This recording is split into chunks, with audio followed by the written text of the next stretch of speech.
नमस्कार, स्वागत बा आप सभी दर्शक लोगन के। त खबर बा भोजपुरी हिट मशीन खेसारी लाल यादव जी के बारे में, जिनकर एगो शानदार एल्बम के सॉन्ग के पोस्टर आ चुकल बा।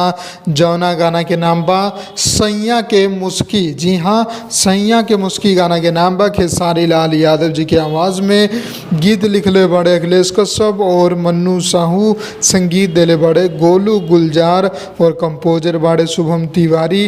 गाना जोन बा उ आप लोगन के सुने के मिली, देखे के मिली ब्लू वीट भोजपुरी यूट्यूब चैनल पर। और सबसे खास बात कि गाना के रिलीज डेट भी अनाउंसमेंट कर दिया गया बा। जौन गाना बा ओकर रिलीज डेट रखल गया बा 20 जून, यानी कि परसों के 20 जून के आप लोगन के ई गाना सुने के मिल जाए ब्लू वीट भोजपुरी यूट्यूब चैनल पर। तो तैयार रही। अगर अपडेट पसंद आयल बा तो लाइक करके ज़्यादा से ज़्यादा शेयर कर दी और चैनल के सब्सक्राइब करके बेल आइकन दबा दी। हम मिले आप लोगन के एगो नया वीडियो में नया खबर के साथ।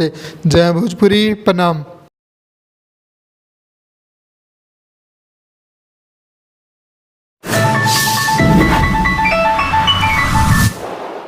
लाल बटन के दबा के अपने के चैनल के सब्सक्राइब कर ली और सभी खबर सबसे पहले देखे खातिर एक घंटे के बटन के भी दबा दी, ताकि जितना भी खबर डालम आप सबसे पहले फ्री में देख लें।